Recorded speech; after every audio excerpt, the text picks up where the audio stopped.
아멘. 네, 우리 성도님들 우리 찬양하기 전에 주며듭시다 이렇게 인사하셨는데 저는 주님의 이름으로 환영합니다. 한번 옆에 사람이랑 같이 인사 나누시겠습니다.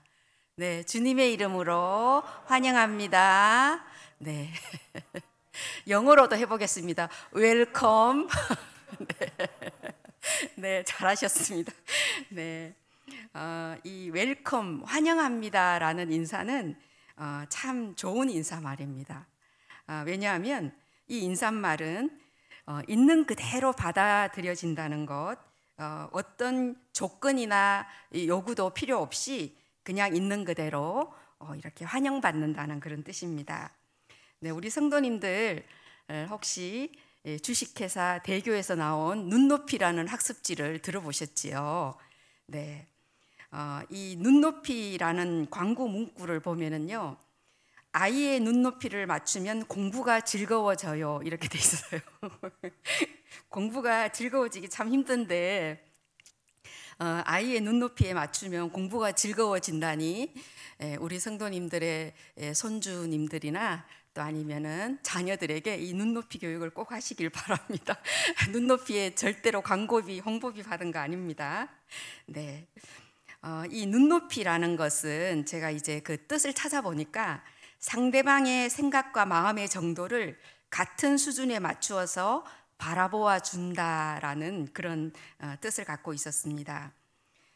어린이들에게 교육하는 게 참 중요한데 아마 이 대교에서 이 눈높이 교육이라는 그런 캐치플레이를 내걸어서 아마도 이제 전국에서 가장 많은 회원을 확보한 학습지 회사가 된 게 아닌가 이런 생각도 해보았습니다. 근데 오늘 우리 성경을 보면 이 눈높이라는 말의 의미가 이미 예수님께서는 사용하고 계셨다라는 것을 알 수 있습니다. 예수님 당시에 어린아이들과 또 여성들 또 장애인들은 사실은 인격적인 그런 존재로서의 대접을 받지 못했습니다.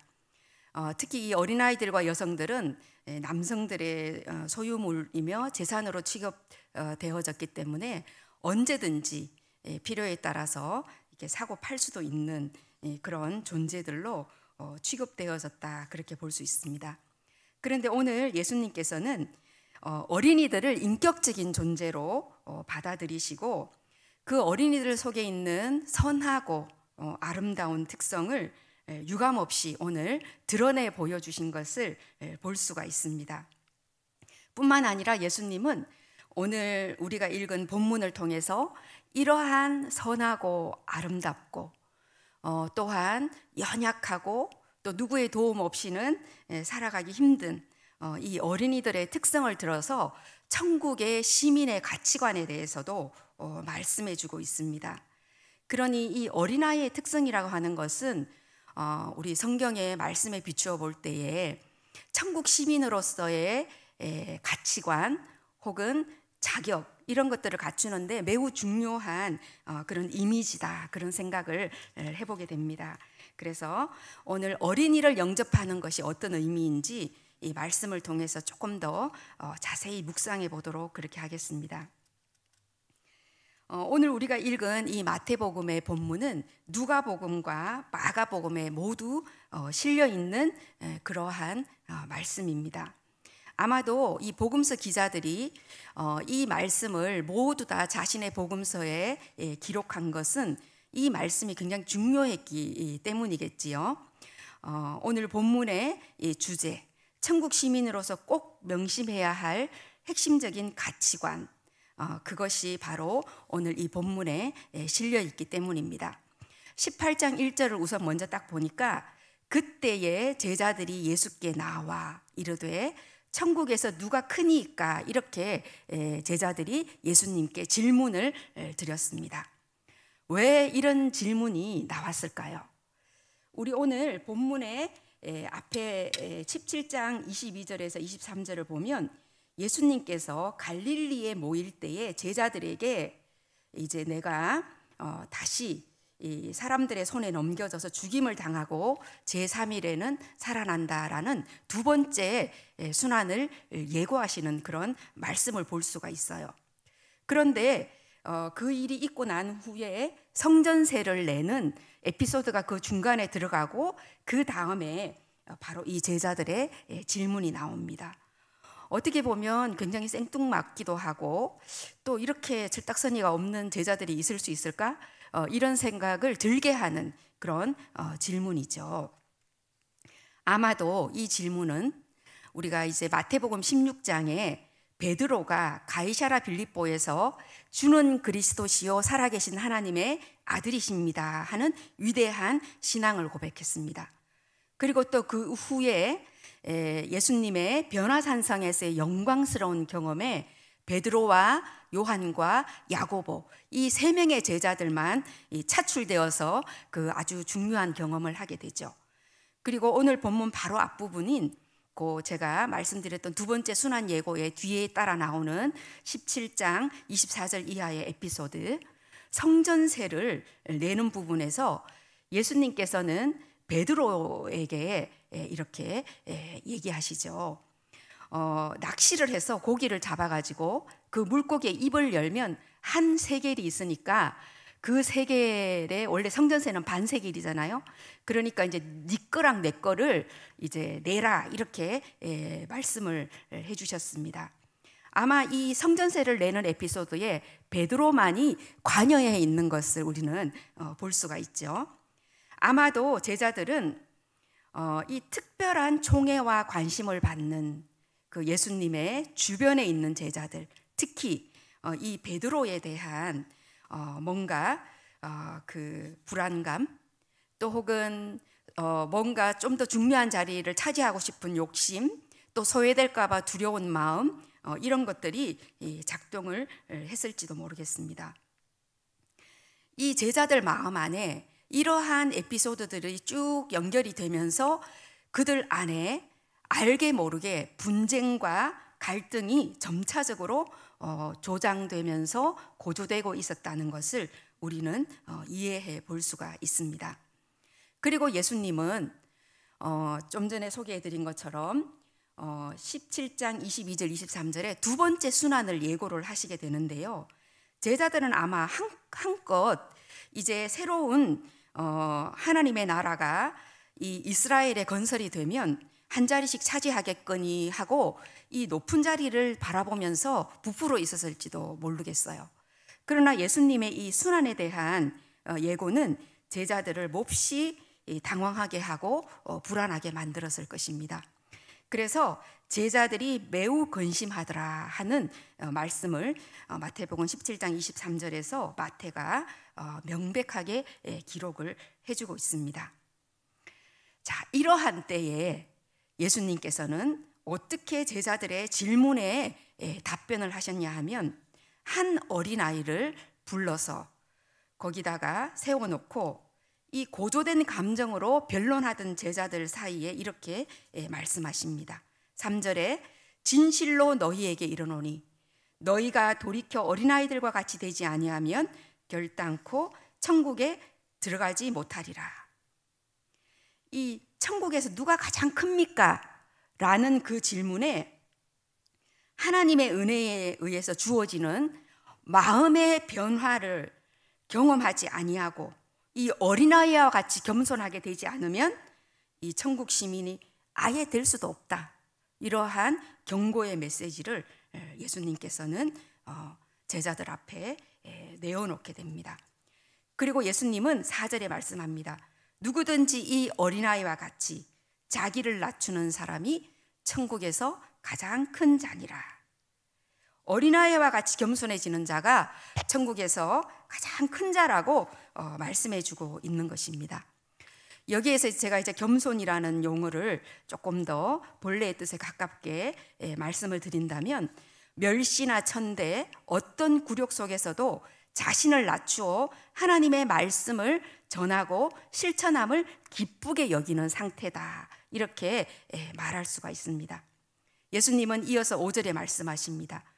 또 누구든지 내 이름으로 이런 어린아이 하나를 영접하면 곧 나를 영접함이니.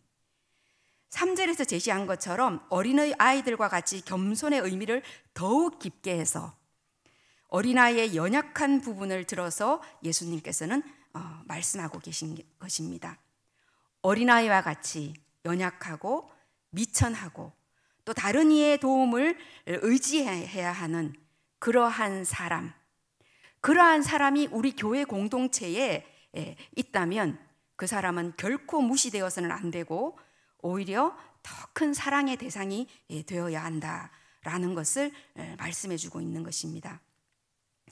이렇게 연약하고 어리고 또 보잘것없는 어린아이와 같은 성도 하나를 영접하는 것은 바로 예수님 자신을 영접하는 것이다. 이렇게 말씀해 주고 있다라는 것이죠. 아마도 예수님께서는 예수님을 따르는 참 제자들, 내가 어떻게 해야 더 큰 사람, 더 높은 자리에 올라갈 수 있을까? 라는 자기의 욕심을 내려놓지 못하고 그 보상에만 연연해하는 그런 사람들 말고 진심으로 예수님을 따르는 참 제자들에게 어떠한 고통과 멸시와 또 박해 속에서도 예수님을 겸손하게 따르고 또 고난의 삶을 살아가는 그러한 사람들을 예수님은 아마도 위로하시고 격려하시고 싶어 하시지 않았을까, 그런 생각을 오늘 이 말씀을 통해서 또 깨닫게 됩니다. 자, 오늘 이 말씀은 천국 시민으로서의 가장 핵심적인 가치관 또는 삶의 태도나 또 양식, 이런 것을 우리에게 알려주고 있는 그러한 말씀인데요. 자, 우리는 그러면 이 천국 시민으로 살아가기 위해서 어떤 어린아이들을 영접해야 할까요? 오늘 5절에 나와 있는 영접하다라는 말씀의 원어가 갖고 있는 뜻은 받아들인다 혹은 돌본다, 또 때로는 믿음이나 존경심을 갖는다. 영어 성경에는 receive 또 혹은 welcome이라는 단어로 이제 번역이 되어 있었어요. 그래서 오늘 welcome이라고 이제 우리가 인사를 나눴는데, 받아들이고 맞이하는 것, 또 즐거움을 주고 환영하는 것, 이것이 바로 영접입니다. 환대죠, 환대. 내 안에 있는 우리 어린아이, 저는 오늘 먼저 내 안에 있는 이 어린아이를 먼저 영접해야 한다라고 말씀을 드리고 싶어요. 어떤 어린아이들을 영접할 것인가? 내 안에 있는 어린아이. 여러분들은 어렸을 때 어떻게 성장하셨나요? 아무리 잘해도 더 잘해라고 하고, 아무리 참아도 더 참으라고 하고, 남에게 피해 끼치면 안 된다, 양보해라, 사랑해라, 실수하면 안 된다, 성실해라, 근면해라, 부지런해라, 성공해라, 진실해라, 혹은 이런 가르침과 때때로 또 지적을 받고 자라나지 않으셨나 모르겠어요. 저는 이런 지적들을 많이 받았어요. 특히 저는 양보해라, 더 사랑해라, 남한테 피해 끼치면 안 된다, 그리고 부지런해라. 저한테는 별로 기대가 없었는지 모르겠지만 성공해라는 말은 제가 못 들어본 것 같고요. 어쨌든 늘 제가 생각했을 때는 벅차게 완벽한 수준을 요구한다, 그런 생각을 참 많이 했습니다.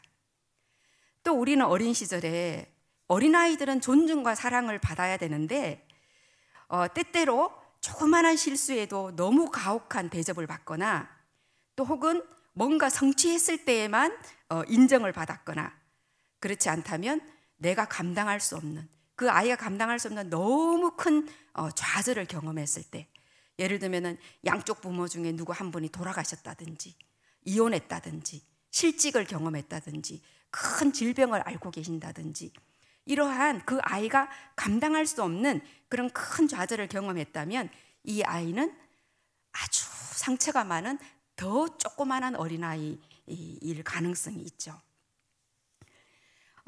EBS에서 다큐멘터리를 만들었는데요, 당신이 화내는 진짜 이유라는 그런 16분짜리 다큐멘터리를 만들었어요. 유튜브에 들어가셔서 찾아보면 나오는데요, 한번 꼭 보시기를 바라요. 제가 이 EBS 다큐멘터리를 어떤 분이 블로그에서 인용해서 자신의 경험을 이야기한 그 에피소드가 있어서 제가 소개를 하면 좋겠다 싶어서 갖고 왔는데요. 이분은 그 어린 시절에 그 나이가 한 40대 이상 되신 분이어서 아버지가 굉장히 가부장적인 그런 아버지였던 것 같아요. 그래서 이 아버지가 자신을 사랑한다는 것을 느끼기에는 아버지가 너무 그 권위적이고 또 이런 좀 그 경직되어 있는 그런 면이 있었기 때문에 그저 이제 그날 하루 아버지한테 꾸중 듣지 않고 넘어가는 게 다행이다라는 생각으로 그렇게 살았죠. 그런데 이제 이 아버지가 자식들한테만 이렇게 무뚝뚝하거나 또 이렇게 딱 그 경직되고 권위적으로 대하는 게 아니라 어머니한테도 이렇게 윽박 지르고 또 이렇게 화를 내고 소리를 지르고 하는 그런 모습을 이제 보고 자랐죠. 그러나 이제 아버지보다 내가 덩치가 더 커졌을 때에 아버지를 더 이상 무서워하지는 않게 되었지만 여전히 그 아버지가 불편한 거예요. 그리고 자식들을 더 이상 심하게 혼내거나 이렇게 야단을 치지는 않았지만 어머니한테만은 끊임없이 자신의 스트레스를 이렇게 풀고 화를 내고 윽박지르고 분풀이하는 그러한 모습을 보게 됩니다. 그러다가 이제 자기도 결혼을 하고 자식을 낳았는데요. 그 아버지랑만 같이 있으면 너무나 불편한 거예요. 그래서 그 아버지랑 같이 있으면 괜히 화가 나요. 그리고 얼굴이 더 굳어지고 더 무뚝뚝해지고 말도 없어지고 왜 그런가? 이 사람이 아마 당신이 화내는 진짜 이유를 봤던 것 같아요. 자기 내면 속에 아버지랑만 같이 있으면 분노에 찬 어린아이가 깨어나는 거죠. 내면의 어린아이가. 우리가 내 내면의 어린아이는 매우 작고 연약해요. 그런데 그 어린아이를 무시하고 돌보지를 않으면 우리를 궁지로 몰아넣습니다. 그 어린아이를 이 사람은 돌보지를 않았기 때문에 그 아버지만 보면 괜시리 화가 나고 그리고 괜시리 뭔가 좀 억울하고 그리고 그 아버지가 실망스럽고 짜증이 나고 그래서 아버지와의 관계를 더 이상 유지하지를 못하고 또 그 아버지가 더 연약해지고 또 세상을 떠났을 때에는 더 큰 죄책감 안에 머무는 그런 모습을 볼 수가 있습니다. 우리가 내 내면에 어떤 어린아이가 있나, 나는 어떤 지점에서 나는 이렇게 화가 나나, 나는 어떨 때 이렇게 불안한가, 특별히 그러한 지점들을 잘 살펴보시면 거기에 더 이상 자라지 못한, 성장하지 못한 내 내면의 어린아이를 발견할 수 있습니다. 그래서 이 다큐멘터리에서는 이제 뭐 여러 가지 이제 심리요법이나 치료를 통해 가지고 그 내면의 이제 어린아이를 이렇게 만나도록 해주는 그런 어떤 과정들을 이렇게 찍은 그런 다큐멘터리였는데요. 물론 이제 극적인 그런 요소들도 있지만 거기서 전하고자 하는 그런 메시지는 상당히 그 의미가 있고 유용하다 그런 생각을 해보았습니다. 우리 성도님들 안에 내 내면의 아이를 영접하는 일, 나의 취약함과 나의 불안과 두려움과 또 혹은 외로움과 또 슬픔과 분노와 그 억울함을 가지고 있는 그 어린 내 내면의 아이를 영접하는 일, 그리고 그 아이는 여전히 아직도 소망과 기대가 있다라는 그러한 것을 인정해주고 수용하는 것이 우리 어린아이를 영접하는 첫 번째 단계다, 그런 생각을 해보게 됩니다. 다음으로 우리가 영접해야 될 대상은 상대방 속에 있는 내면의 어린아이들이에요. 어떤 연인이, 오늘 우리 강호 청년도 있고 저기 현빈이도 있어서 제가 예화를 연인으로 갖고 왔습니다. 어떤 연인이 있는데요, 이 남자친구가 가끔 늦어요. 그런데 이 남자친구가 가끔 늦을 때마다 이 여자친구가 지나치게 화를 내고 또 그 화를 낸 그 마음이 쉽게 풀리지를 않고 굉장히 오래 가요. 좀 지나치게. 그러다가 이제 이 남자친구가 이렇게 또 연애할 땐 잘하잖아요. 막 이렇게 해서 마음을 풀어주고 이렇게 하면 이제 여자친구가 마음이 풀려서 화해를 하면서 사과를 해요. 그러나 속으로는 이렇게 생각하죠. 내 남자친구도 떠나버리면 어떡하지? 이 여자친구의 이 상처 입은 작은 어린아이가 여기 이렇게 나오는 거예요. 그 순간만 되면, 남자친구가 그 데이트하는 장소에 늦게 나오기만 하면 이 여자친구의 마음에는 버림받을까 봐 두려워하는 어린아이가 있어요. 초등학교 1학년 때 갑자기 이유도 없이 말도 없이 집을 떠난 그 아버지가 지금까지도 소식이 없죠. 그 전까지는 아버지가 이 딸에게 너무나도 살갑고 다정한 아버지였는데 아버지가 어느 날 사라져버린 거예요. 이 여자친구는 큰 유기에 대한, 버림에 대한 불안을 안고 살아갑니다. 아버지처럼 남자친구도 나를 버리면 어떡하지? 이러한 불안이 그 남자친구를 깊이 알고 사랑하면 사랑할수록 더 많이 집착하게 되고 그 유기에 대한 불안은 더 많이 올라오는 것을 볼 수가 있습니다. 그 내면에 버림받았던 그 어린 내면에 그 여자친구의 자기를 그 남자친구가 알지 못한다면, 깨닫지 못한다면 아마 그 관계는 오래가지 못할 거예요. 우리는 상대방 안에 있는 그러한 내면의 작은 어린아이를 발견할 수 있어야 돼요. 내 남편이, 내 아내가, 혹은 다 자란 내 자녀가 어떤 순간에 괜히 화를 내고 또 혹은 안절부절 못하고 또 혹은 막 이상한 고집을 피우고 이런 지점들이 있어요. 그 지점들에 가서 보면 그때에 비로소 그 어린아이가, 내 남편의 어린아이가, 내 아내의 어린아이가 등장을 하는 거죠. 이 상대방의 어린아이를 영접하는 일이 우리에게는 매우 중요한 영접이다, 이렇게 말씀드릴 수 있어요. 또 실제적으로 예수님께서는 한 어린아이를 이렇게 세워놓고 이 어린아이를 영접하는 것이 곧 나를 영접하는 것이다, 이렇게 말씀을 하셨잖아요. 그래서 우리 가정에 있는 어린 자녀들도 영접하는 것, 그것이 매우 중요한 영접이라는 것을 알 수가 있습니다. 그런데 사실 우리는 누군가를 아무 조건 없이 또 아무런 요구 없이 보상 없이 환대할 수 있을까요? 우리 그런 능력이 있을까요?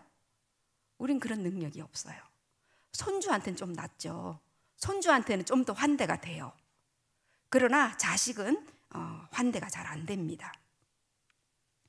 그래서 오늘 우리 성경 말씀을 자세히 다시 들여다보니까 내 이름으로 이 어린아이를 영접하면 이라고 말씀하셨어요.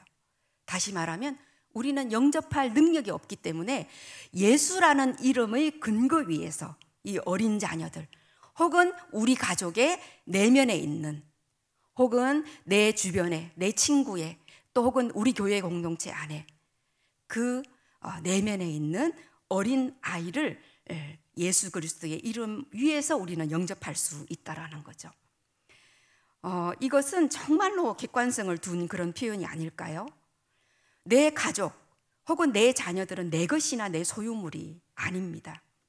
우리는 주님의 이름 안에서, 그리스도의 이름 안에서 우리 자녀의 본질과 정체성 뿐만 아니라 우리 가족과 우리 성도들 그리고 내가 만나는 이웃들의 본질과 정체성을 확고히 할 수가 있습니다. 예수님께서 12살 되던 해에 절기를 따라서 예루살렘에 올라가셨죠. 거기서 부모님들은 예수님을 잃어버렸어요. 예수님이 부모님을 잃어버린 게 아니고 부모님이 예수님을 잃어버렸어요. 그래서 예수님의 부모님은 아이를 3일 동안이나 찾아 헤매다가 예루살렘에 돌아와서 어디서 만났어요? 예수님을? 성전에서 만났어요. 너무나 마리아가 반갑기도 하고 속이 타서 아이야 어찌하여 네가 이렇게 하였느냐 이렇게 질책하듯이 말씀을 합니다. 그랬더니 예수님이 뭐라고 하셨습니까? 어찌하여 나를 찾으셨습니까? 내가 내 아버지의 집에 있어야 할 줄 알지 못하셨습니까? 이렇게 말씀하시죠. 내 남편이 내 게 아니에요. 내 아내도 내 게 아니고 내 자식도 내 게 아니죠. 내 마음 같지 않다고 해서 내 생각대로 안 된다고 해서 그 사람의 마음에 있는 작은 어린아이를 우리는 무시하거나 또 혹은 그 작은 아이를 폭력적으로 학대할 아무런 권한이 없습니다. 오늘 말씀에는 우리 모두는 아버지의 집에 있어야 할 존재들이에요. 특히 내 안에 있는 작은 상처 입은 어린아이는 아버지의 집에 있어야 할 존재예요. 내 가족들의, 내 자녀의 그 작은 상처 입은 어린아이들은 모두 아버지의 집에 있어야 할 존재라는 겁니다. 내 경험 안에 있는 게 아니고요, 내 가치관 안에 있는 게 아니고, 내 상처나 분노 안에, 또 혹은 내 과거의 기억 안에, 내 분노나 슬픔이나 불안이나 걱정 안에, 또 혹은 내 즐거움 안에 세워져 있는 그런 존재들이 아니라는 것입니다. 우리들의 자녀들과 가족들, 우리 교회 공동체의 모든 식구들은 그리스도 안에 세워져 있는 존재입니다. 여러분들 혹시 여러분 내면에 있는 어린아이를 잃어버리지 않으셨나요? 혹은 여러분들 자기의 실제 그 자녀를 혹시 잃어버리지 않으셨나요? 혹은 여러분들 자신의 가족들을 잃어버리지 않으셨나요? 어느 날부터 아이들이 부모님과 대화를 하지 않습니다. 부부간에도 대화가 단절되고 50대가 넘어가고 60대가 넘어가면 저 인간은 왜 빨리 갔어? 뭐 교통사고도 안 나나 싶을 정도로 정말 미움이 여기까지 복받쳐 올라오는 그런 느낌을 가지고 있는 많은 부부들을 우리는 만날 수가 있어요. 다른 사람들하고는 얘기하는데 컴퓨터랑도 얘기하고 스마트폰하고도 얘기하고 텔레비 보고도 웃어주고 스마트폰 보고도 웃어주는데 나를 보고는 안 웃어주죠. 우리 모두 가족을 잃어버린 것입니다.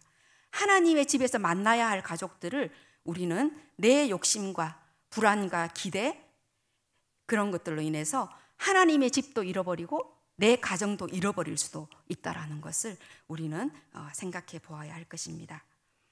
이전에 서울대학교 정신과 의사이면서 유흥이라는 심리학자의 대가인 이부영 선생님이 이런 말을 했어요. 우리 개개인 하나하나가 자신의 상태를 자각하고 각 개인의 내면에 대한 통찰이 이루어질 수 있을 때 우리 사회는 구원을 받을 수 있다. 다시 말하면 이거는 우리의 모든 교회 공동체, 가족, 이 사회가 구원받을 수 있다는 거죠. 우리는 정말 많은 인간성이 상실되고 또 우리는 어떤 심지어 가족들조차도 인격적인 대상으로 만나기보다는 그냥 하나의 대상으로 만나게 되는, 내 욕구나 또 혹은 나의 소망이나 기대를 채워줘야 할 대상으로 만나는 것을 많이 느끼게 됩니다. 이것들이 채워지지 않을 때 요즘 젊은이들은 쉽게 가정을 깨워버리죠. 또 교회도 계속해서 딴 데로 옮겨 다니기도 하고, 그러나 이제 자식은 버리질 못하기 때문에 어쩔 수 없이 또 끌고 가야 하는 그러한 어려움에 또 직면을 하게 되죠. 우리가 이러한 정말 교회 공동체 안에서 우선은 먼저 나의 상처 입은 어린아이를 만나주고 또 상대방의 상처 입은 어린아이를 우리가 자세히 관찰하며 들여다보면서 그러한 필요와 욕구에 관심을 기울일 때 우리는 정말 가족이든 교회 공동체이든 진정한 봉사와 섬김이 일어날 거다, 이렇게 말씀을 드려봅니다. 우리가 요즘 교회 교인들을 보면은요, 봉사하고 섬기는 수준은 초신자 같은데 대접받는 것은 큰 교회의 시스템에서 받을 만한 서비스를 바라는 그런 분들이 굉장히 많아요. 자신의 것을 내어놓고 봉사하고 섬기기보다는 요구하고 인정받으려고 교회에 오시는 그런 분들이 많다는 것입니다. 오늘 주님께서는 작은 어린 아이와 같이 겸손함이 없이는 천국 시민이 될 수 없다, 이렇게 단호하게 우리에게 말씀하고 있습니다. 작고 미천하고 부족하고 여린 교회 공동체 식구 하나를 내가 영접할 수 있는 것은, 아무런 보상 없이 영접할 수 있는 것은 내 안에 상처 입은 작은 어린아이를 만날 때에 가능해진다는 사실을 오늘 말씀을 통해서 우리 성도님들 깨달으시기를 바랍니다. 네, 말씀을 맺겠습니다. 눈높이에 대해서 시작하면서 설교를 시작했는데요. 예수님의 이름으로 모든 사람을 영접하신, 잃어버린 양 한 마리를 찾기 위해서 또 찾고 또 찾는 그러한 양을 찾는 심정으로 자기 내면에 상처 입은 어린아이를 찾고 또 찾으시길 바랍니다. 그리고 상대방의 잃어버린 상처 입은 어린아이, 그 어린아이를 구체적이고도 현실적이면서 치열하고도 적극적으로 찾는 우리 성도님들이 되시길 바랍니다. 기도하겠습니다.